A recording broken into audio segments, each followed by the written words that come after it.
আসসালামু আলাইকুম। আজকের এই ভিডিওতে আমরা আলোচনা করব কুয়েতে আর্টিকেল 20 এবং আর্টিকেল 18 ভিসা কি আসলেই পরিবর্তন করা সম্ভব? অনেকেই মনে করেন যে কপিলের সম্মতি পেলে মনে হয় এই ভিসা পরিবর্তন করা সম্ভব। কিন্তু বিষয়টা কি আসলেই তাই? আজকের এই ভিডিওতে আমি একদম হাতে কলমে আপনাদের বুঝিয়ে দেব। তো চলুন শুরু করা যাক। তো সর্বপ্রথমে বুঝতে হবে যে আর্টিকেল 20 এবং আর্টিকেল 18 ভিসা আসলে কি। তো আর্টিকেল 20 ভিসা হচ্ছে আপনি কোনো একটা বাসা বাড়ির অধীনে কাজ করবেন, মানে একটা পরিবারের অধীনে আপনি থাকবেন। তো এর কাজ কি?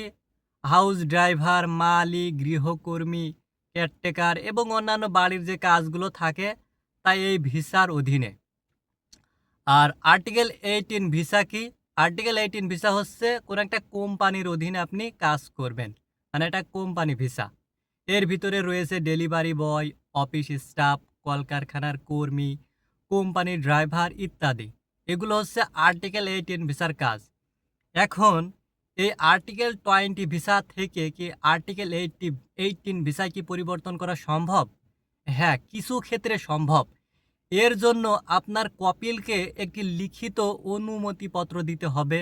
নতুন কোনো কোম্পানি আপনাকে চাকরির অফার দিতে হবে এবং সেই কোম্পানি যদি আপনার ভিসা ট্রান্সফারের জন্য একটি আবেদনপত্র লিখে এবং সেই আবেদনপত্রটি যদি কুয়েত কর্তৃপক্ষ অনুমোদন দেয় তাহলে হতে পারে।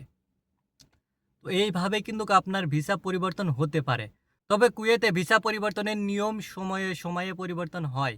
তাই কোনো কিছু করার আগে কুয়েতে ভিসা পরিবর্তনের সর্বশেষ আপডেট সম্পর্কে অবশ্যই জেনে শুনে করবেন।